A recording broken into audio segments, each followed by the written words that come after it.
Hello, good evening and welcome to Iron Port here on Metropolitan Television. Iron Port is proudly brought to you by the Ghana Revenue Authority, Goyle Company Limited, Ghana Link Network Services, Serene Insurance and Meridian Port Services MPS. The show is proudly powered by the Ghana Ports and Harbours Authority GPH. We are streaming live tonight on our social media pages. On Facebook, we are streaming live at Iron Port. That's Ghana Ports and Harbours Authority, Ghana Ports and Harbours Authority. Still on Facebook, we are streaming live at Port of Tema. On YouTube, we are streaming live at Iron Port Ghana.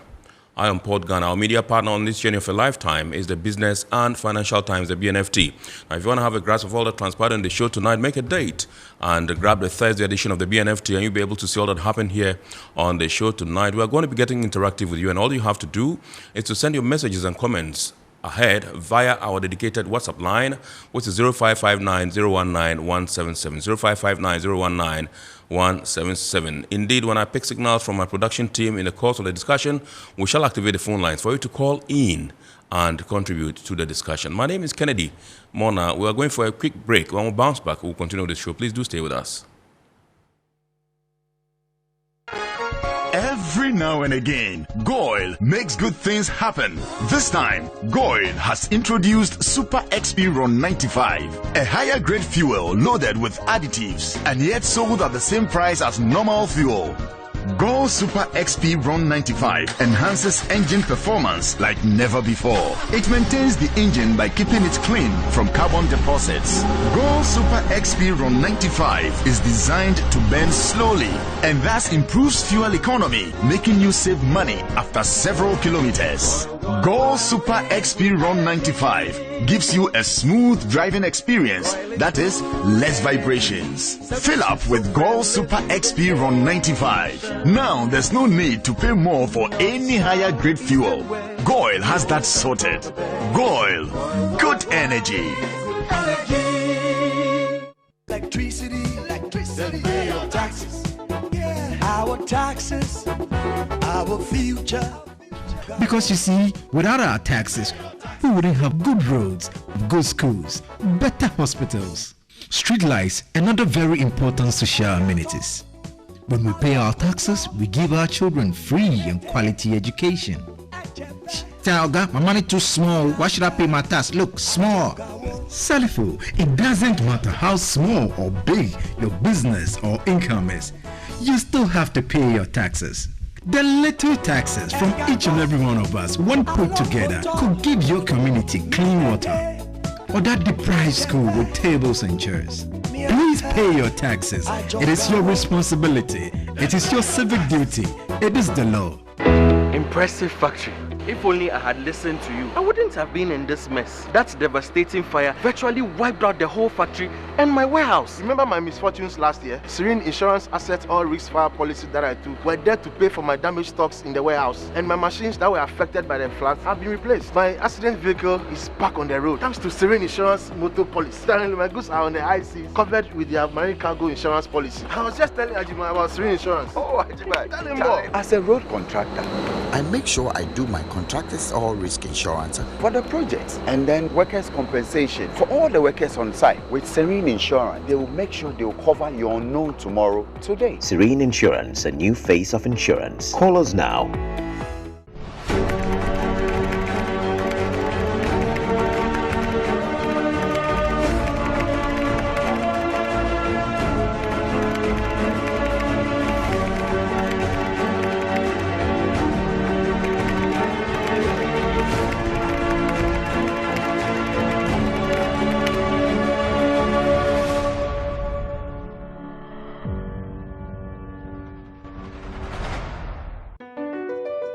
Mps Terminal 3 is Africa's new state-of-the-art container terminal at Tema Port.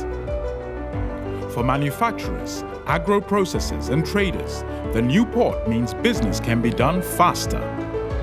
This infrastructure boost will improve Ghana's port handling capacity, connect more trading routes, and oil the engine of growth for the economy, creating greater opportunities across all sectors as Africa's markets merge and become the largest trading bloc globally.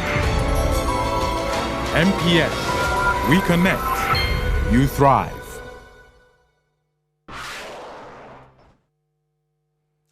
All right, so you're welcome back. It's now time for us to take a look at happenings in the port and shipping industry in the course of the week. And during the week, the Vice President, His Excellency Dr. Mahmoud BAWUMIA, cut short for the construction of the first marine inland port in northern Ghana, and that's part of the TRANS-VOLTA logistics corridor.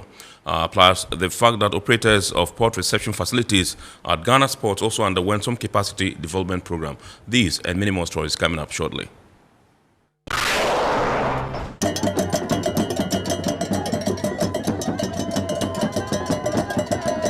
The Vice President, Dr. Mahmoud BAWUMIA, has cut the sword for work to begin on the construction of the first inland marine port in the northern part of Ghana and an accompanying industrial park at Debre in the Savannah region. The multimodal transport corridor, known as the TRANS-VOLTA Logistics Corridor, is being undertaken by LMI Holdings and involves the development of a system to transport containers and bulk cargo from the port of Tema to Burkina Faso and other landlocked countries via the Volta Lake. An additional port to be constructed at the termination point of the Tema and Pakadan railway line will facilitate the embarkation and disembarkation of cargo from Tema and Debre.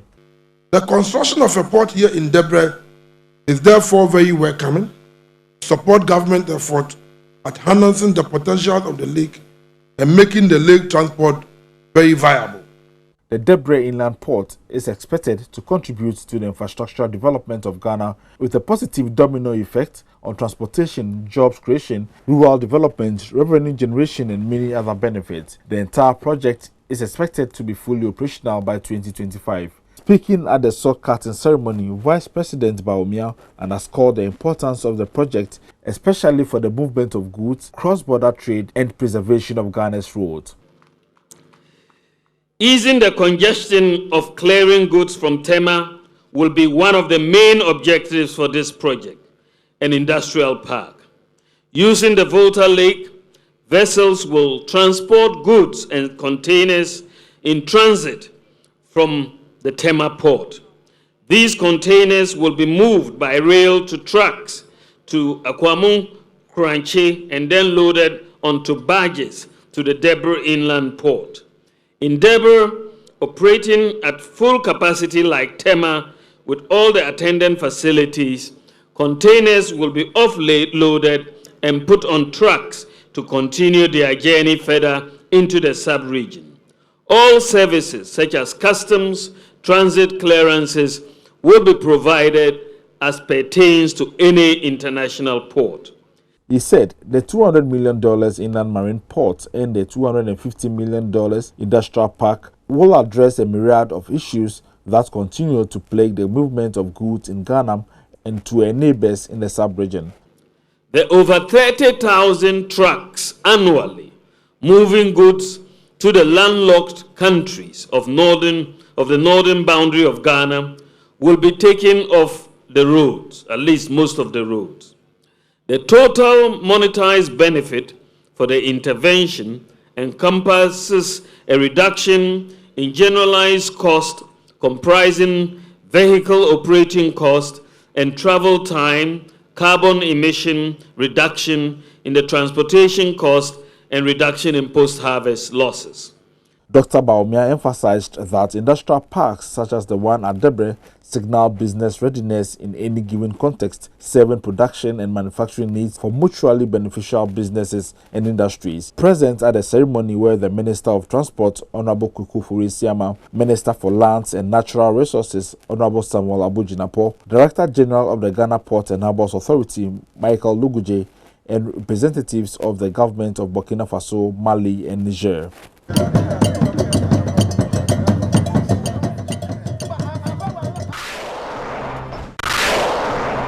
The Ghana Ports and Harbours Authority has since 2004 complied with and committed itself to the International Convention for the Prevention of Pollution from Ships, also known as MARPOL, by establishing the provision of port reception facilities and services through concessionary arrangements with private sector operators. This arrangement ensures that ships calling Ghana's ports are able to legally dispose of their waste ashore rather than illegally discharging them into the marine environment. GPHA, in collaboration with the Port Environmental Network Africa, PENAF, has organized a 3-day workshop for the various operators of the port reception facilities to upgrade their skills and capacity to perform efficiently and sustainably.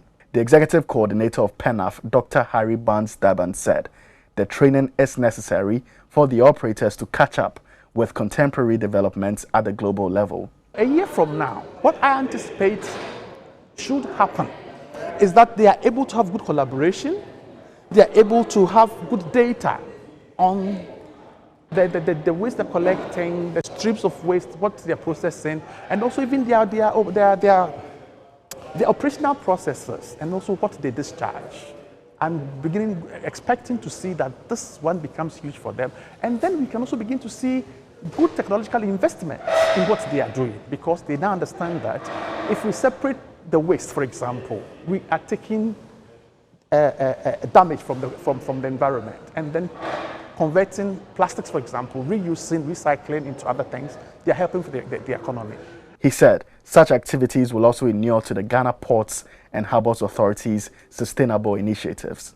All our coastal areas, for example, depend on fish and other stuff, for example. Pollution from ships will kill these fish. So it brings about hunger, it affects economic activity, for example. So as the Port Authority gets interested in this, it is also contributing to the blue economy of this country. And not only this country, but also Africa. The African Union, for example, has the AU Agenda 2063, part of which is to build Africa to make use of its blue resources, and then to create economic and socio-economic activities and the benefits for its people. Up from that also, it strengthens the sustainable development role of the Port Authority. Participants of the program shared their experiences. The program is very interesting. We've learned a lot, that we are building up our capacity to do more to help the sea environment. The things that I learned, I'll go and impact it to my colleagues at the plant and my subordinates. It's good that we have this 3 days training. It has equipped me to know exactly what the MAPO or the port reception facility in the port, what to do and what not to do. Yeah, in this seminar, I think it should be organized periodically so that it can equip the operations or the participants within the port.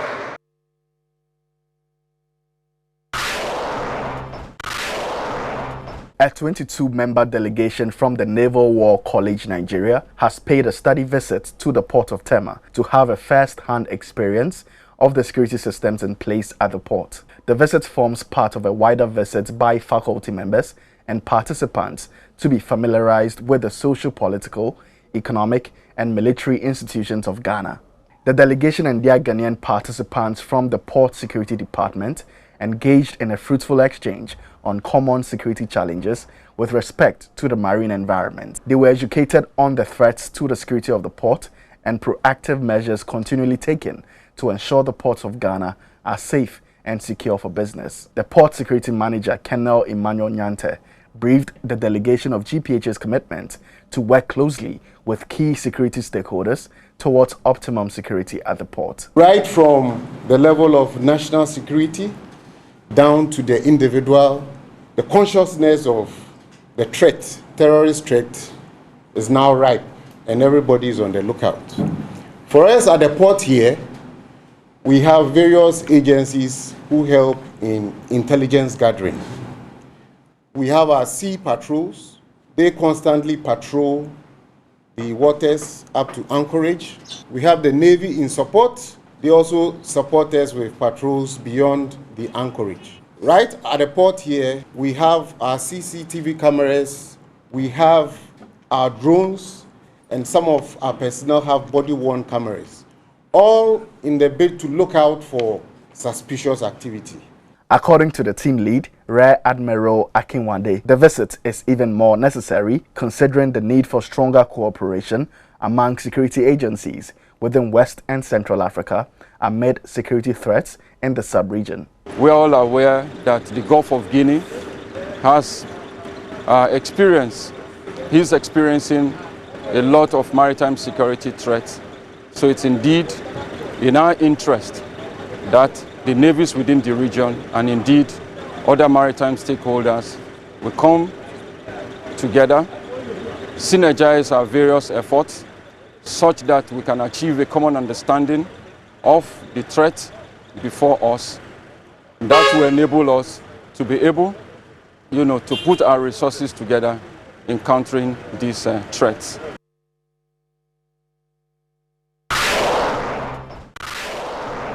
The Importers and Exporters Association of Ghana has lauded the Integrated Customs Management System, ICUMS, being operated at the ports and various entry and exit points of the country. The ICUMS was introduced 2 years ago by the government of Ghana with the aim of coordinating all activities in respect of cross-border trade on one platform to reduce time and cost in clearing and exporting goods from Ghana, which now allows for the creation of unique consignment reference on the same platform without the need to switch between different systems. Addressing the press conference to assess the system, a board member of the association, Jacob Ajiman, said ICUMS has brought a lot of improvement in the clearance chain. But with ICUMS, it has brought about easy navigation on the platform. That is to say, with the previous system, entries were done on various platforms. However, the ICUMS has been able to synchronize all these platforms, and by this has greatly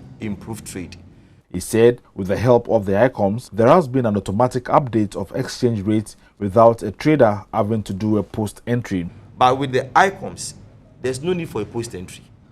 So there's automatic adjustment, there's automatic update of the exchange rate. So the moment it is the following week, the exchange rate is done, you just print your tax bill or you just access your tax bill, and then you go and pay without effecting a post-entry.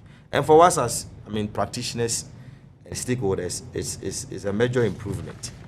The Executive Secretary of the Importers and Exporters Association of Ghana, Samson Asaki, corroborated the assertions, adding that trade facilitation at the ports have improved drastically. The association, however, enumerated some challenges and called on ICUMS to help address same. One major challenge is customer service. ICUMS has a challenge compared to the previous system when it comes to customer service. Stakeholders can attest that with the previous system, they were giving utmost attention, follow-ups on their challenges or problems, because this is an IT-based, facility. So definitely there will be some challenges. Now, with ICUMS, it can really be said that ICUMS can do that. Even in some cases, it can be seen that stakeholders are being done a favor. We are saying that immediately they introduce a new model, they should have a way to communicate to us so that we can also inform the general public. Just like we are chatting, we are having a communication with you today. We are educating the people, isn't it? That is my way.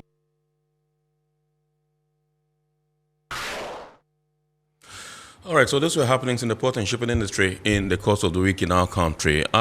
Tonight we'll have a very packed show, and so in the course of the program, if we have the time, we would come your way with what's happening on the global stage as far as the port and shipping industry is concerned. Last week we introduced to you a new segment on the show, and that's the word of the day. And the word of the day, I said last week, has to do with the jargons and terminologies we use in the shipping industry. And last week's word was anchorage. This week we have the word berth. B-E-R-T-H, berth. Let's take a look at what today's word means.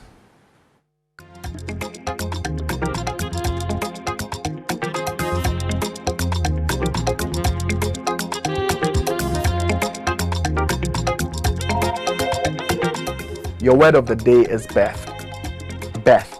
It is a designated place within a harbor assigned to a vessel when anchored, awaiting discharge or loading of cargo.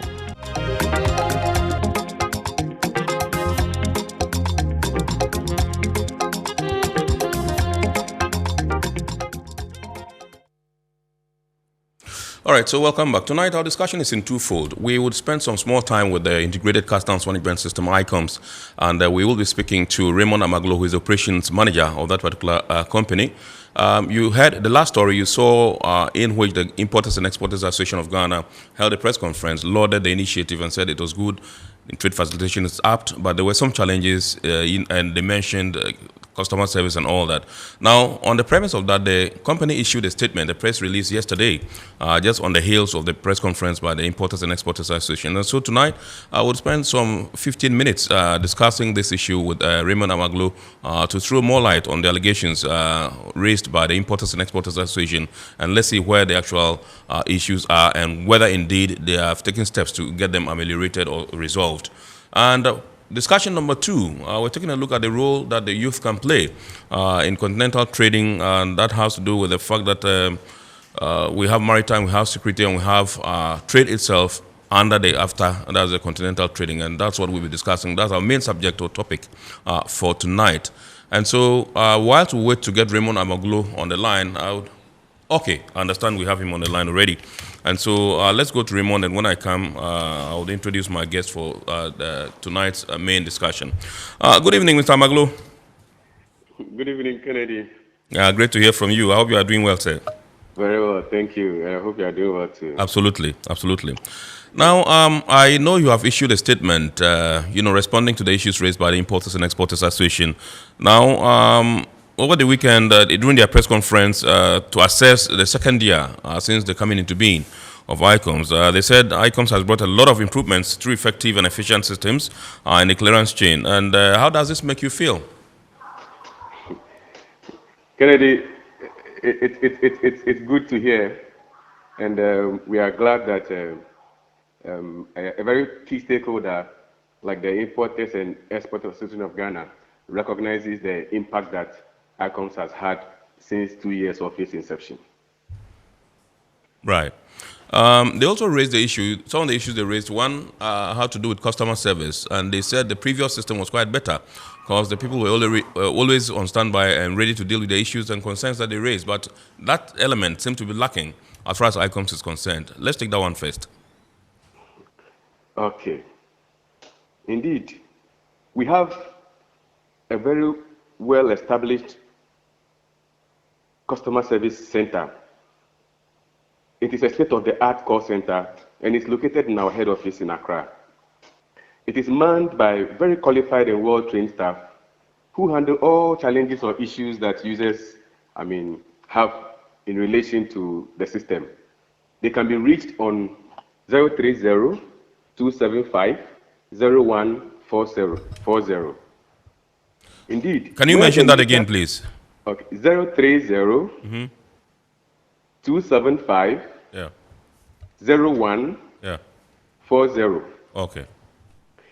Where the nature of the challenge or the issue is a purely customs-related one, clients are directed to reach out to the specific customs office or call the customs toll-free number on 080-09-00-113 for assistance. Let me repeat the customs toll-free number. Yes. It's 080-09-00-113.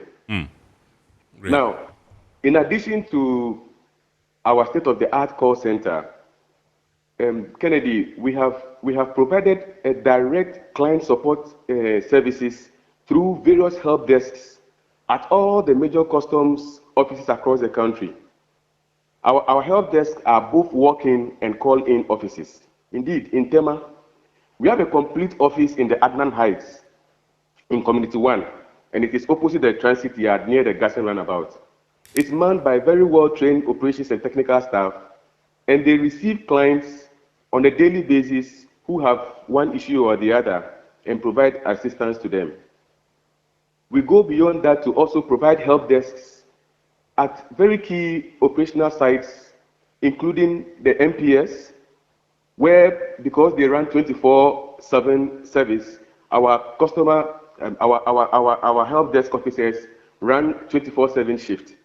We have officers at the Golden Jubilee Terminal, at the Safe Bond Terminal, at Sheten, at the TBT, at the Tema Long Room, at the Transit Yard, and many other sites in Tema. They are also very well trained, and they provide direct assistance to all stakeholders, including customs officers. Our Ghana Link personnel would always go the extra mile to assist any client who call our call center or visit any of our help desks for assistance. The the accusation of we not being responsive, it comes at a huge surprise to us, because these offices are monitored for quality assurance purposes, and continuous training programs are offered to these officers.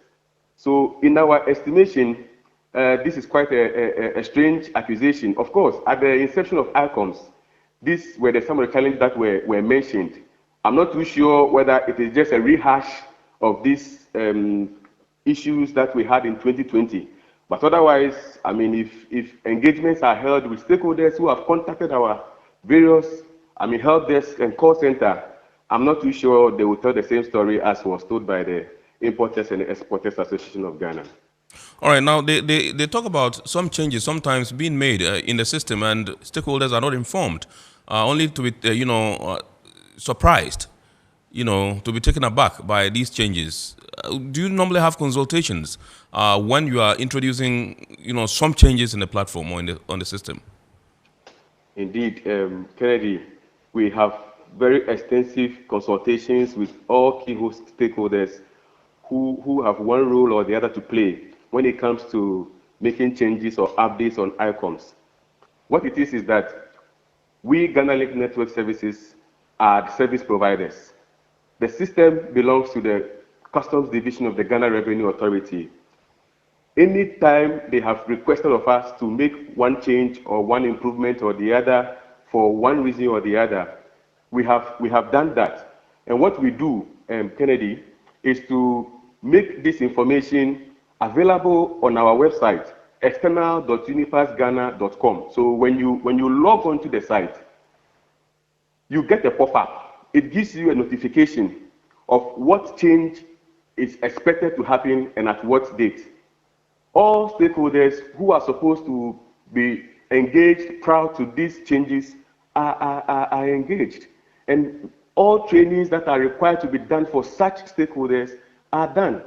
Indeed, Kennedy, if we don't do that, then upon the introduction of the change, of course, declarants will be stuck, or stakeholders who have to play one role or the other would not be able to. So it is a priority for us, and it is something we treat as a priority to ensure that before all these changes are made, we know that, of course, stakeholders might not be very happy with some of the changes because maybe in their estimation, it's something they would have wanted not to be done for one reason or the other. But of course, like I've also mentioned, we are service providers. Once the GRA requests of us to make one change or the other, we would have to comply. So in our estimation, we do engage various stakeholders when it has to do with bringing about improvements or changes. I don't know whether the issue is about introduction of modules. When it has to do with modules, then it is a complete new ball game altogether. What it means is that there must be extensive training before the module is even introduced onto the platform. Kennedy, you are aware that we have been working vigorously on a number of our second phase modules. Yeah. And before we deploy these modules, we have been doing training programs, we have been engaging stakeholders, we have been running tests, fine-tuning the modules to ensure that at deployment, we are all on the same page and work is smooth on the platform. So once again, this comes as a bit of a surprise to us, but well, we take them as feedback, and going forward, we would probably have to engage stakeholders like the Importers and Exporters Association of Ghana and constantly bring them up to speed on some of the things we are doing on All right, we are pressed for time, but I just want to take time and find out from you. They also raised the issue strongly of lack of enough e-tracking devices by ICUMS. Is this true? And finally, if you would also tell us what your clients or stakeholders should expect, and whether indeed you have actually fully implemented the phase 2 of ICUMS. Okay, thank you, Kennedy. With the issue of e-tracking devices, in fact, we have had extensive training programs for the second quarter with all the freight forwarder associations in Tema in June. We've done that for the KIA, and we are heading to Aflao and Sunyani and Takrade in the coming month. in our engagements, consistently what we have made them to understand is that we have more than enough e-tracking devices.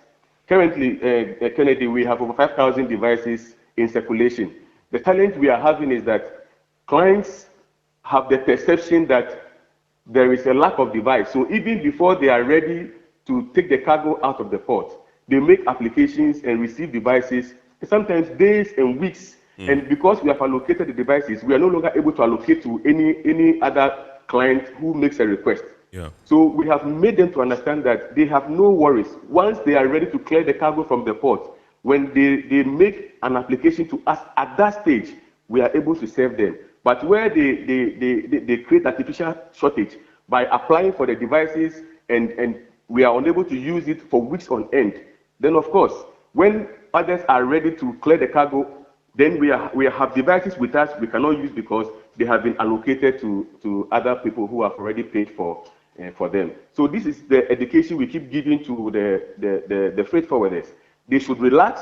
Whenever they are ready to take the cargo out of the port, they should please make an application to our offices and they will receive their devices on the same day. With the question about our second phase models. Yes. Indeed, Kennedy, you may recall that we have talked extensively on this in discussions with you in the studio. Yeah. We are working on the authorized economic operators model. We are almost done with this model. We have worked on the advanced passenger information system. Our very popular e-auction model, we are almost done. What we are doing is to ensure that, because the state warehouse, they also tend to, with cargo vehicles, for example, when they are say arrested or caught in town, are sent there. We are now just conclude the process of linking the state warehouse to the e-auction model, and then after training sessions, we will be deploying this model. We are done with our e-wallet model, our transit data sharing, which is the SIGMAT, which will enable data sharing between our system and those of our neighboring countries. Engagements have been held with Cote d'Ivoire, with Togo, and we are far advanced at deployment. The customs lab activities, our duty drawback, our investigations and intelligence and surveillance models, our post-clearance models. Kennedy, all these models are at very advanced stages of completion, and indeed, for us to be able to have a smooth deployment, like I mentioned, we are currently engaging all the stakeholders. We are onboarding all the stakeholders we need to onboard. For example, with the authorized economic operators, a number of operators have run the pilot scheme, and we are almost done.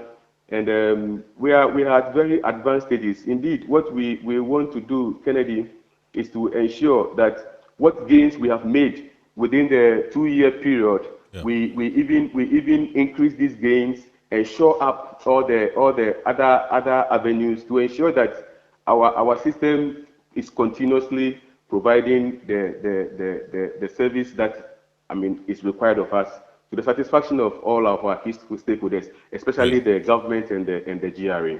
All right. Thank you very much indeed, Raymond, for spending time with us this evening to elaborate and clarify some of the issues raised by the Importers and Exporters Association. Raymond Amaglo is the Director of Operations at Ghana Link Network Services, the operators of the Integrated Customs Management System, ICUMS, at the ports. We're now zooming tonight into our discussion proper, and tonight we are discussing the role of the youth in trade, security, and maritime under continental trading. It's all about AFTA and the state of AFTA at the moment. And tonight in the studios we have Mr. Louis Yao Afol, who is a trade practitioner and AFTA expert. He is with the AFTA Policy Network Group. Good evening, sir, and welcome. Thank you, Mona. Good to have you. Good evening to your viewers. Yes, always a pleasure. All right, so let's zoom straight into the discussion. And tell us about the state of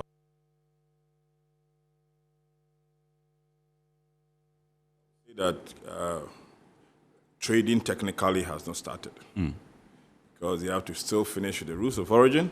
But my understanding is that by very soon, they will go with what is ready. And that is key. Secondly, to progress so far, I think that there is a very good news for the agribusiness sector because Secretariat, after Secretariat, has been able to secure a kind of partnership with the Afrasian Bank of about $2 billion together with World Food Program, to support the agribusiness and also to support commodity trading and startups in commodity trading. The last time, remember, I said the commodity trading, these are, and this is focused on agricultural products. Commodity trading is one of the best routes of becoming wealthy because you look at vast volumes. So it is a good initiative, it's a good approach that AFTA Secretariat has done. Another good news is that this year they are focusing on about 5 very critical areas. Agribusiness, pharmaceuticals, automobile, or the automotive industry. They're also looking at a very key one, ICT, and then transport and logistics. These are very, very important. So they have made so many progress, meeting parties here and there, and then also ensuring that, well, I think one of the difficult challenges, and I could see that in the frustration of the Secretary General, is the fact that when you come to the customs management and procedures, party states or state parties are supposed to pass their legislative instruments to enforce the agreement. And I think that is slow. This is currently the state. Because how can it be when you ship goods to a country and they are not ready? So I think by far, if not by the end of July or the third quarter, trading will soon be started. They will start fully, and people will enjoy. I just want to get back to the issue of the rules of origin. Where have we come? How close are we to getting them finalized? As of the last time I checked, it was about 87.13. But they are going to go with that countries that are ready now, and wherever they are now, 87.13. 87%. Okay. So I think it's just left with very few for them to catch up. All right. Let's also talk about the 5 critical areas you mentioned. You mentioned agribusiness, automobile, transport and logistics, and pharmaceuticals. The last one is? Yes, I think we talked about, I mentioned 4. I think they're looking at also health, vaccination, vaccines. Okay. All right, that's fine. And then the agribusiness, you mentioned some 2 billion USD. Yes, if we can expatiate on that. I keep always saying that. I'm quite interested in that. I keep saying that agribusiness is what will drive Africa for the moment. Because our value chains are all concentrated in agribusiness. In fact, 50% of the rules of origin falls under agriculture. Right. So it makes sense that you rope in a lot of agribusinesses so that they will be the link to manufacturing and industrialization. Therefore, the Secretariat has secured, I think it's about $2 billion together from the African Bank. They've signed for the next, I think, 5 years or so to support the agribusiness, number 1, and 2, to support startups in commodity trading. Okay. Remember, startup is not only about youth. It's not about age. But commodity trading, as I said, and in fact, it's one of the conferences that we are doing this week. Okay. Commodity trading is one of the push enablers if this agreement is going to see success. Because they trade in volumes. Right. They the one somebody can call for 3 ships of a particular commodity. And without them, the supply chain will have disruptions within the supply chain. So I think it's a good drive. And the 1 billion is not only for agribusiness. They are also trying to secure another 1 billion to support the automotive industry. And the automotive industry are going to focus explicitly on African companies. When I say African company owned, the shareholder structure is by Africans. So there wouldn't be any form of, it's not like a foreign company here, partner, no. Pure. So if you, Mona, you have an automotive industry, if you are not necessarily manufacturing full-blown vehicle, but you are in that chain, maybe you are in the accessories, you qualify to be able to access this $1 billion when they roll out. And mind you, this fund is not for governments. It's for purely the private sector to assess whenever the structure is really announced. So it's a good cause, and I think that they are progressing gradually. Now, you sit at the AFTA Policy Network Group, and I know you've done a lot of work since the beginning of AFTA and all that. And you say technically we haven't even started trading yet, even though we are aware that so far only 2, that's for more than a year now, only 2 companies in Ghana were able to, ship out through AFTA. Now, we just want to find out from you, what are some of the successes we can place our fingers on at the moment, even whilst we work to effectively take off when the rules of origin are completed and when all the technical details have been ironed out? Yes, you're right. I mean, the last time that kind of shipment was a test one. Let me put it that way, a test. Right. To really commission the agreement in trading. You cannot trade without rules of origin. That is a, I would say, the Bible of the agreement. How would you confer a product that is made in Africa? And so that is why it is very important. And everybody must agree. Everybody must be satisfied that, look, I'm taking away this, I'm agreeing on this. Okay, if you are saying a product is wholly obtained, you have to be very sure. Because a product, the fact that it's manufactured in your country does not make it a fully obtained. So you have to go to the extent of knowing that the product is fully obtained. In other words, the raw materials are fully made from here. Right. And so such product is automatically qualified as an originating status of the African country. Right. So with that rules of origin, you can bring a product from outside Africa and it can still go through. So the rules of origin is going to make it very, very critical, very, very streamlined at the customs to make sure that this is an after product, this is not an after product. This is made in Africa, this is not made in Africa. And so they have to be a bit patient and they have to tread cautiously. Then again, you also come to the one part which is very important, I mean, in terms of the value addition, which I keep saying, yes. We should know the transformational rates that are going into a finished product. So that one person will not get up and say that my transformation rate was at this percentage, which we have a baseline. And so it is important that rules of origin, that is what drives a free trade, a preferential treatment, of course. Other than that, then everybody is going to go by the most favored nation approach when it comes to goods. But this one, we are looking at a preferential treatment. Nobody is above anybody. Nobody is better than anybody. We are all using the same standard procedures. Right. And so that is why I think they are taking their time. And once but what I was also anticipating was the trading services. You know, trading service doesn't use rules of origin. Right. It doesn't use rules of origin.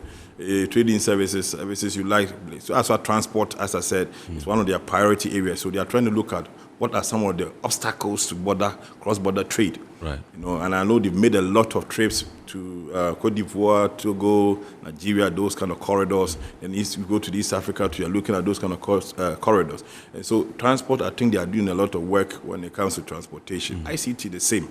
They are pushing hard to look at data issues. You know, and then above all, one of the important things I know currently, which is going on, there are a lot of conference and meetings on the protocol on youth. It's not called protocol yet, but let me, for the sake of this discussion, let me say the protocol or the incoming protocol on women and youth in trade. Discussions are ongoing currently, and the team is going from country to country, visiting parties, state parties. Why? So that they are the stage of challenges. They are meeting to find out what are the real challenges facing the youth. What are the real challenges facing the women? And so when they are done with that, so this time they are zero draft. Right. Right. Okay, so I know definitely there are challenges. Exactly. What are some of these challenges you have identified, and how have we come in our quest to resolve them? Well, to me, from where I said, one of the critical challenges, I think, is that we should start with the 87.13% rules of origin. We should start trading. Okay. Another critical one is that the customs management. You said 87.13. Yeah, 13, yes. Yeah, sure. Great. Okay. Customs management and cooperation. Because we are not a customs union yet. Your point is that we should not wait we should to make 100%. Start. Yes, we should start. Those who are ready. After all, Rome was not built in a day. Absolutely. We should start from some, because people, you see, when people have anticipations, and then at a certain point of time, the expectations are not met, the momentum begins to dwindle. And I feel that but this year, if we don't start trading, a lot of people will begin to start waning their interest after exactly. So that shouldn't be. Then I think one of the challenges, as I was mentioning, has to do with the legislative instruments among state parties. They should enforce. Some don't have the legislative instruments really ready to really enforce this custom cooperation procedures within their ports. Right. And that is very important. Yes, they will say that we have agreed. Yes, let the goods come by. If you go down, you realize that nothing shows in terms of legislation that they are ready. And you don't do things by oral. Yeah. They have to have the laws. A critical example is that you go to some countries and it's like they feel that after it's a Bagana affair. Yeah. Because you go to them and then you realize that there is nothing that shows that even a certificate of origin system is in place. Yeah. And that is also, that, to me, that is one of the biggest challenges. And then if you ask me, the third one, I would say that by this time, the private sector should have really, really embraced this free trade and not look at it as if it's one passing event. Yeah. It's a continuous process, especially the financial sector. I want to see more robust participation of the financial sector, because they are part of the agreement as well. And for them, they are not in the good side. They are in the trading services. They can start doing something. But sometimes it's like the financial services are standing aloof or alone, like they are on an island. On their own, yeah. And then they don't know that they're part of it. Finally, another group that is also important is the media, the fourth estate. Thank God some of you are doing very well.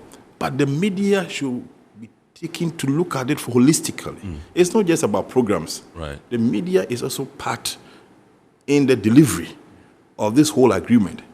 Metro TV, you should be able to go and establish a Metro TV in Tanzania without any regulatory impediment. I'm sure the big men are watching. Yes. You should be able to go to Djibouti and establish yourself there, because you have free movement. You have free entry. You have free ability to establish yourself there. So that you have Metro TV in Ghana, Metro TV in Djibouti. Yeah. And you are pushing the African agenda. You have CNN in Africa, CNN here, CNN there. We all witness that. Yeah. So that is the benefits of this trading service. Your ability, this is intangible products. Yeah. These are services. One good thing, you have DSTV here, multi-choice. Yeah. But it's not a Ghanaian origin. Yeah. It's in South Africa. Yeah. Yet we're experiencing the services. This is how the services can take the lead. And for me, this is what I think that we need to really push more into those areas. Awesome. All right, so you mentioned the protocol on women and youth in trade. Now, I just want to find out from you what opportunities lies in the continental trade for the youth, and whether they are even aware of these opportunities. I tell you, we try and have a program this week with the University of Ghana Business School. We call the Role of the Youth Summit. Everybody who matters. It's a free public event. And we are going to have a lot of the Minister of Trade. We're going to have the His Excellency Mene Wankele himself. What is the purpose? You see, the African Union defines the youth between the ages of 15 to 35.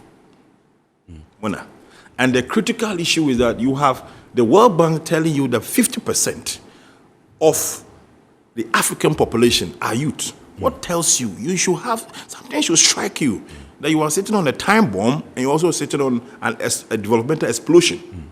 You either ignore the statistics and do nothing about the youth, or you take serious policies about the youth and explode in development. Now listen, if you look at the continental free trade, now if the protocol in women and youth in trade is done, one of the things we are going to see is that a lot of African trade is in the informal sector. Women are also, about 70% are also in the informal sector. So there will be the formalization of the informal to formal. Then again, women are also engaged in a lot of cross-border trade. It's also going to be really harmonized. As for the youth, one of the important things that is going to be in for them, I mean, from where I sit, if I should think, is that governments and private sector must drive the benefits for the youth. We have always stayed and expected most government and public when it comes to youth policies. No. We are saying that the private sector is the engine of growth. We need to, the private sector should set policies and structure so that it will become a system where the youth can really play in and benefit. I recall many years ago, there was a time that the German business delegation, when they were traveling, the German business delegation with the president, there was a time that a 16-year-old business youth was part of the presidential delegation. I don't think we've had such from Africa. I don't know, I'm yet to know. I recently witnessed some investors from Botswana, youth, driving manufacturing of LED bulbs. The private sector sometimes have ad hoc programs for the youth. No, the youth are not interested in this kind of program. They want permanent transformation, whereby they can make genuine incomes from that.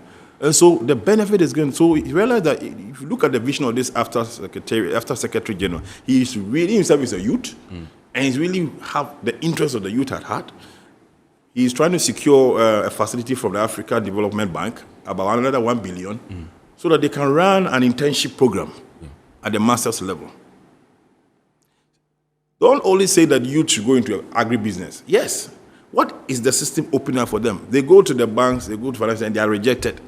Then you are not ready for them. We used to have women banks. You can still have the youth. You have Ministry of Youth and Sport. Then you can also have a bank for the youth. Well structured. That is the key. And so private sector should drive the benefits of the youth in business. The people that I've invited to speak at the summit, look, amazing. There was one youth who has set up an aerospace business. And he's looking at by 2030, he's going to go into orbit. That's a huge area, but he could see that he has the plans. The vision is there. Vision is there. Yeah. And I told him that, look, I'm going to connect you because I have a partner firm in the US. He's the only black American aerospace company. And he secured a lot of contract within Africa here. He's American. He's not an African. But if we have this gentleman I'm talking about in Ghana here, already I don't think we have, if you go to the Ministry of Communication, I don't think we have any legislation on space. So the gentleman already is in a difficult situation, even if he's ready now. This is what I am talking about. The system should be prepared for the youth. We just don't announce the youth going to this, going to that. What is the system telling them? Secondly, is it favorable? System should be favorable. I'm saying we should avoid ad hoc. Ad hoc, and ad hocs are, for example, announcements, 3-month short-term policies.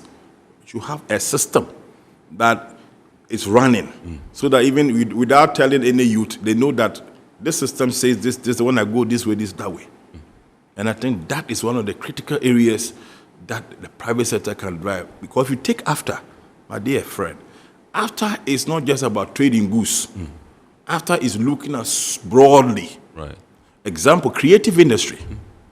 The creative industry, Afrasian Bank laid about $500 million currently to assist those who want to go into the creative industries. But there are not many formalized institutions or companies there. The youth can take interest because that is where talent mobility is. I tell you, we buy so many. We buy so many. Those they say DVDs and VCDs. Sure. We subscribe so many and pay. Forget not when you are enjoying music on YouTube and what have you. You are buying data, money. Sure. Calculate the amount of money you buy from this data. It is what the person who is engaged in that industry is going to earn. That content creation, Content creation. So we need some of the youth who have the talent to really receive that kind of guidelines, the system. In other words, in a system, our property, intellectual property rights is working well. Our data protection is working well. So that if I am a musician and I come out with an album, that album should be able to bring me royalties throughout the year, even if I don't produce any album. Because the system allows such that my property right, intellectual property, is recognized and it's appreciated and it's not trampled upon. But if we come to the system where all these are missing, you have to get somebody who goes into maybe music and acting on music, and then 1, 2, 3, you don't see him again. But you could see his music being played elsewhere. You could see his videos being showed elsewhere, films being shown. Those who are showing the film, do they know that they have to pay something? Right. So creative industry is also there. So the youth issues of copyright. Issues of copyright. So you see, I'm only enumerating few. So the youth are tired of going to this, going to that, going to this, going to that. They want to hear the system which is in place for them. And they'll fall in. There are thousands of ideas that the youth are, thousands. We were here when a team from Botswana, no, I think Zimbabwe, they were youth. They won $200,000 for the Kofi Annan ICT challenge. Right. They have fantastic ideas. If you know the number of apps that most youths in Africa have developed on Google Play, you'll be amazed. Where has it gone to? In fact, the first time the African Continental Free Trade app, it was developed by a friend of mine who is in Kigali. Right. Rwanda. Rwanda, currently, the one who developed the website of the African Continent, it's a Ghanaian. Right. The website, the current website, the after is using, it's developed, it's done by a Ghanaian. Wow. And that is good news. So the youth are ready. The system is just not prepared to give them those opportunities and get them to. And we to are move. supposed to do, the private sector this time around should inculcate it as a very pure agenda and support the public sector and support government. Government have the bigger opportunity, but private sector has a lot to play. After all, we want to see these youths playing a transformation within our sectors. Right. So I think that is the area that I will. Let's move delve into the issue of security under continental trading. Have you identified any lapses, and what are some of the things that we should be looking out for in terms of security as far as continental trading is concerned? I think we'll just go for a break. When we come back, then we'll tackle that particular issue. This is Eye on Port here on Metropolitan Television, and tonight we are discussing the role of the youth in trade, security, and maritime under continental trading. With me in the studios, Mr. Louis Yao-Afo. He is a trade practitioner, after expert with the After Policy Network Group. We are going for a quick break. When we return, we'll continue the discussion. Please do stay with us. Every now and again, Goil makes good things happen.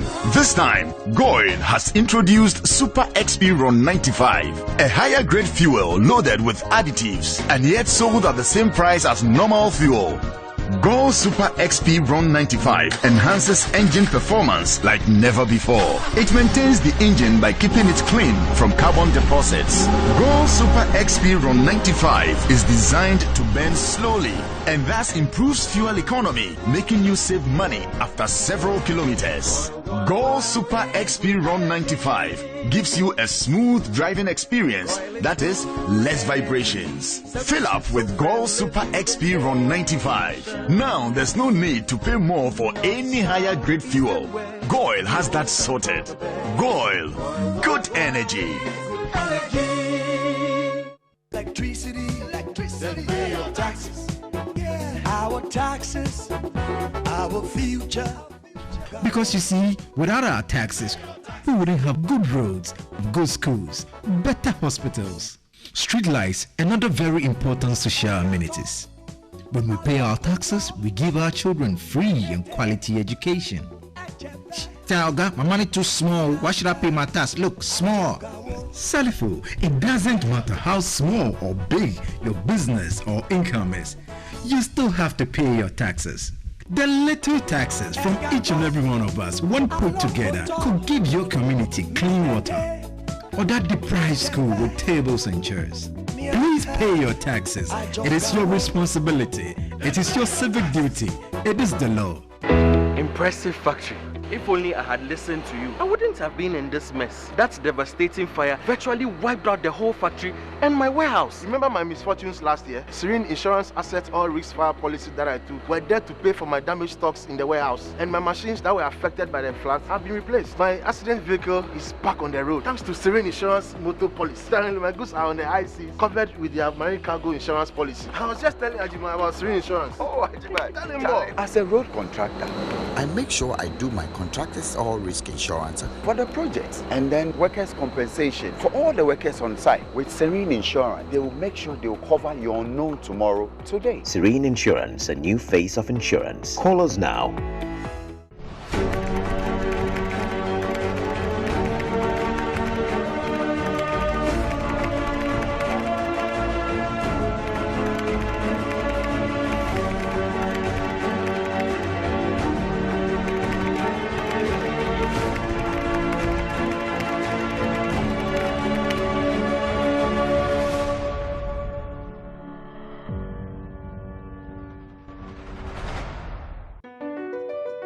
Mps Terminal 3 is Africa's new state-of-the-art container terminal at Tema Port.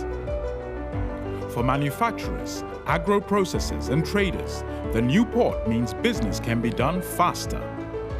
This infrastructure boost will improve Ghana's port handling capacity, connect more trading routes, and oil the engine of growth for the economy, creating greater opportunities across all sectors as Africa's markets merge and become the largest trading bloc globally. MPS, we connect, you thrive. All right, so you're welcome back. This is Eye on Port here on Metropolitan Television, Metro TV. And like I said earlier on tonight, we're discussing the role of the youth in trade, security, and maritime under continental trading. With me in the studios, Mr. Louis Yao-Afo, trade practitioner and after expert with the After Policy Network Group. Is the one we're having a discussion with tonight. Remember, we have some messages, already in the inbox, which I'll be going to them pretty shortly. And I've also been told by my producers that the lines are activated. You can call in and contribute to the discussion. The number to dial is 020-552-8353. 020-552-8353. You can call in and contribute to the discussion. Before we went for the break, I just wanted to address that issue of security under the continental trade and whether we have identified any lapses and how we are trying to resolve them. I think that, I will take it back again. I don't think it was traditionally part of the agreement, security, but security is key. And I think that the idea was because when it comes to security, it was more like on the national levels.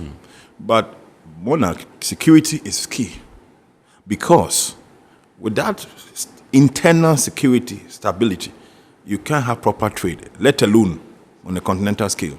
If you're looking at security, let's take at border issues. Yeah.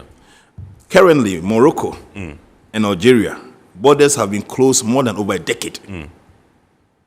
How would they trade? Right. Okay. Let's take Kobe from Accra and we'll come back. So just note that point down when we come back then. Hello, good evening, sir. Kobe. Good evening, Master. Good to hear from you. Please flow. Okay. Let me speak my dialect, okay? Ghanaian dialect. Which one is? She. Okay, please go ahead. Master, sometimes, you talk about the youth unemployment. It's our own doing. See, I'm one example. So many will be a monaco. Kemasisia, coffee ships is Yabontinho. Naturally, our first harbor in Takrade is ideal at the Hopper. And it's a BBA for Accra. How can the youth go ahead and get a job to do? It's your problem when you say, always be Accra, it's only the country, which was not right. You talk about America. America is not like the way people are talking about. So you better forget about what you people are saying there. Youth. If you don't spread your wings, there's nothing going to happen in this country here. Because look at Kevin has established one of his stations in Accra, from Kumasi to Accra. Peace FM is spreading so much. Why is it that the government will be the same thing? It's always Accra. Come on. Right. Okay. Thank you very much indeed, Kobe. Your point is well made. Kobe is talking about decentralization. I mean, he wants the job opportunities to be spread evenly, across the country so that we don't have that concentration in Accra and Tema as far as the maritime industry is concerned. Well, your point is well made. I believe the powers that be are listening, and if they need to make any adjustments and to, open the space up, I'm sure it's going to happen. Yes, so make your point quickly. Yes. And then let's come and take some messages and then...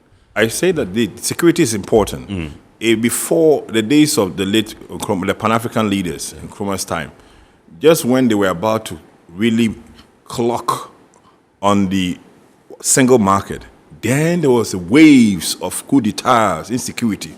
Just when after set in, just observe, when after set in, we've had last year a lot of sparks of sub-regional instability. And so it should be of concern. Our internal security. Mali, Burkina Faso. Can name. Yeah, sure. In fact, even in Ethiopia, where African Union is seated. Yeah. So imagine there is a clause to suspend members who have issues with insecurity in their countries, assuming that there was civil unrest in Ethiopia, where the seat of Africa. Will you move AU office from there? So security is very, very, very important. Yeah. Security is very important. And I think that for the first time, as I said, if you look at this week's program that we are going to do, for the first time we are trying to bring all the security experts together to brainstorm, to look abroad. And not only that, maritime, the pirates, billions of dollars going when a ship has to be rescued by pirates. Look at the longest coast, Somalia. What has been happening there? Do we have the capacity? We need to invest in maritime security, the boats, speed boats, armed, or whatever they call it. Because if you want to fall upon developed countries, it's not free. Absolutely. And so we need to look, and because goods will be transported, it is majority will be by maritime. Majority. So it's time, because we are looking at this continental free trade boosting in the next 5 years to 7 years. Yeah. By that time, each state party should be able to have enough security for its maritime activities. Right. So security is very, very key. Absolutely. All right, so we're going into the mailbox right now. This one says, please, I have been trying to get a company to trade with in weedicides and fertilizer. Can you please help me with those companies dealing with such products? This one didn't come with a name. And then this one says, this from Ohima in Tema. She says, good evening, I import. Great discussion. Kudos for the good job. I kindly ask Mr. Afo when actual trading can start, what needs to be in place to signal the beginning of trading, and also ask him how he will rate the readiness to trade on a scale of 1 to 10. I think that, let me also say that our policy network is offering that kind of services to markets, to give market intelligence to people like Ohima, so she can pick my contact from Metro TV. Yeah. On the substantive question, readiness, I explained that you need the rules of origin. Right. And on the scale of 1 to 10, I think that they are about 7.5 ready. Okay. All right. This one says, good evening, sir. Nana, I think that, somebody was watching, and the fellow sent this one to a question to Mr. Maglo Raymond, ICUMS. And he has responded, so I'll just go through them. This one says, good evening, sir. Nanajiman is my name. Honestly, ICUMS is the best, but I have a small challenge, which is the system was established to make port operations and clearance easy and faster. But when a whole lot of key stakeholders have joined it, making it inefficient. The annoying aspect is when your container or cargo is satisfied and released by an examination and preventive section, only for your driver to call and tell you that your container number is placed at the gate, not to be allowed to exit without any reason. At the end, someone will just take a bribe before allowing it to exit. It is a bit boring, sir. Thank you. Well, there's no name here. Okay, he gave the name, he says his name is Nanajimai. All right. And this is the response given by Ramona Maglo. He says, this is more of a human challenge. The key stakeholders he mentioned are mostly the regulatory agencies, that is FDA, GSA, that's Ghana Standards Authority, Customs Chemists, Energy Commission, among others. Now, and they play very key roles on the system. Any challenge with withholding of container at the gate is a human one. There should be an indication available to you on the system to show you can't exit the port. Now, otherwise, unless there's intelligence available to the security agencies. And that's his response to you, Nanajman. I'm sure you will pick it up and then see. If you still need any further clarification, you can contact the production team. They will link you up with the executives at Ghana link, ICUMS, and then they can resolve whatever doubts and ambiguities you have bothering your mind. So let's come to, you mentioned the issue of maritime, and I just want to find out from you how the maritime sector is faring under this continental trading. I think it's all falls under transport and logistics. And currently, as I said, trading has not started. So it's very difficult to really use any index to measure. But even before trading starts, we have been hearing of issues. If we are looking at in terms of delays of goods, that is under trade facilitation. I think that there have been so many complaints when it comes to ships, in terms of the time, and you could look at the distance. I mean, from here to just within the sub-region, it takes so many months. That is one. But in terms of security, we're looking at the security. And I think with security, we're saying that because we have not tested the waters yet, we will not be able to even but it's ongoing. Recently, there have been so many reports within the West African coast region. We've been having so many pirate activities going on. Ongoing. Okay, let's hold it there. We'll go to Wisdom on the phones and come back. Good evening, sir. Yeah, good evening, sir. Yeah, great to have you. Please flow. I would like to know when the program will be held at University of Ghana. When the program will be held at University of Ghana. The youth University of Ghana is on the Friday, 9 o'clock. Okay, it says on Friday at 9 o'clock. 29th July is free to attend. Friday, 29th July at 9 o'clock is free. The gates are free. You can attend, Okay. Yes. Thank you very much. Thank you. All right. Yeah. So we're on maritime and the maritime is key. Attacks and all yes, that. Maritime, if well managed and a continent, it's going to bring a lot of jobs because we need serious data management, and the youth can play that role. Right. Because you need a lot of data to inform cargo activities, to inform cargo. I'm not an expert in terms of the port, but my little understanding, in terms of the flow, volumes, you need data. Cyber issues.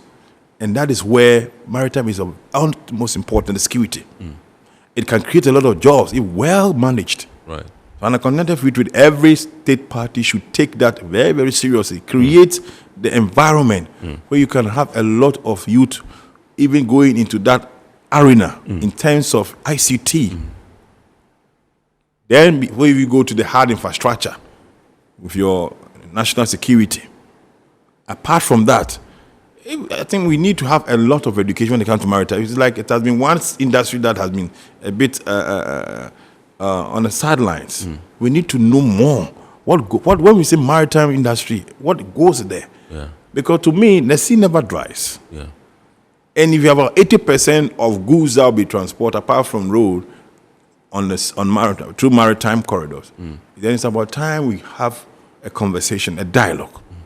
Because I can tell you that it is going to be an avenue that if we look at it carefully, we can create a lot of employment for the youth as well. Right. When it comes to maritime reporting, to maritime, maritime even goes with the weather. Yeah. A lot of apps determining the kind of weather conditions, sea, and what have you. Yeah. And so currently, I think that it's a crucial, one of the crucial 5 keys in terms of transport and logistics under the continental free trade. But specifically under maritime, I think that I'm yet to really see what they have outlined. I think there are attempts, correct me if I'm wrong, to create a continental customs union. How far have we come? And what role will they play in the scheme of things? That is a way. It forms part of a holistic one African market. One African market goes in stages. Right. You have to go through the free trade area, that's the first stage. Then you look at one custom union. Then it continues one currency. Then you continues, and then you have like the European Union. Yeah. Currently, we are under the first stage, where we have free trade. So that's why the agreement states that if you look at the preamble establishing the African continental, it says there will be customs management and cooperation. Right. In other words, to the layman, they are all going to cooperate among themselves to manage. But when you become one custom union, like you have happening within the East African regions, then it becomes whatever happens here in Ghana, you go to Nigeria, it's the same, you go to South Africa, it's the same. I think we have to, it will be some few years away. And I think that will also happen. And when we get there, it will be very, very important. That's why you can say that that is where certificate of origin is the same. It's the same that you are going to have when you get to Côte d'Ivoire. Yeah. Until that, you're going to have some lapses, the way manner procedures are done, and it takes commitment and will. It takes commitment and will, and it is a test for them. Right. For the state parties, because at the first stage, where this free trade, where at least is the most easiest part to me, where you are negotiating tariff liberalization, you are giving away, take away. If you are not committed to that one, then you come to the layman, the second difficult stage where it's custom, where that one, you have opened up your borders, you've opened up your ICUMS, or you have opened up your single windows, and then your revenue is being a bit skewed because you have liberalized certain product. Is that the stage that you can? So their commitment to that stage starts now. And if we're able to put that into play, it will be easy also to have that one custom, then move to another difficult one currency. Yeah.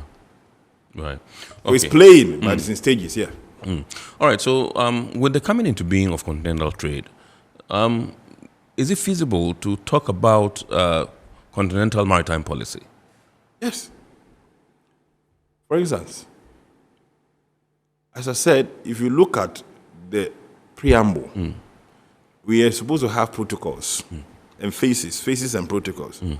And under protocols, you have so many annexes.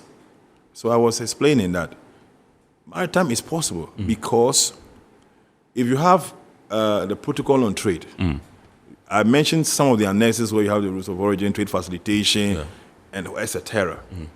In the same vein, if you take maritime issues, we have transport. They should be able to have. It can be possible also because if you look at a protocol like investment, most countries who don't have investment laws are waiting to see how the continental investment policy will look like, including Ghana Investment Promotion Center. They are ready.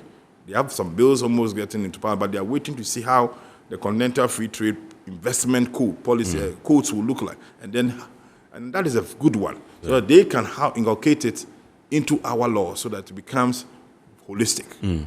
If you take intellectual property rights, other countries don't have it, so they are waiting to see how the continent. In the same way, I think that it's not too late if the maritime one is not really specified within the transport. The transport has been liberalized and the trading services, and I think they should be. I think they should be because at the end of the day, whatever has been negotiated binds. That is my understanding. Right. So whether it's by road, by sea, by air, it falls under transport.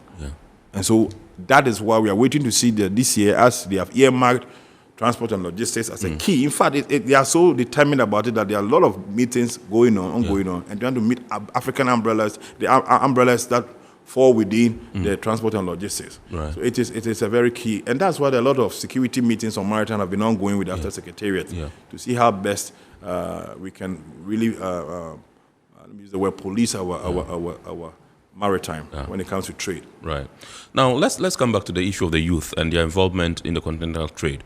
Don't you think that it's about time we start engaging youth groups? We have what we call the Ghana Chamber of Youth Entrepreneurs, being run by Mr. Sharif Gali, and his team, and we have others also, and you just mentioned also the fact that we have a lot of Ghanaian youth who are into the development of applications, not even only in Ghana, but Africa, and they can play a very key role in the scheme of things as far as AFTA is concerned. Tell us about what the Ghanaian youth that is sitting out there and watching this show should be doing to actively get involved, in the AFTA thing.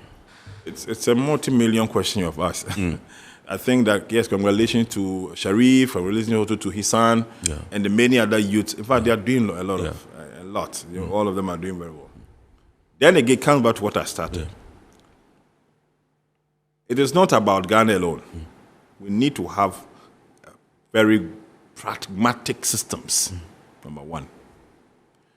The youth who is listening to me should identify, one, the talent and skills. Transform that talent and skills into a product you want to trade in. That talent, that product, then look for the market for that product. It can be a good, it can be a service.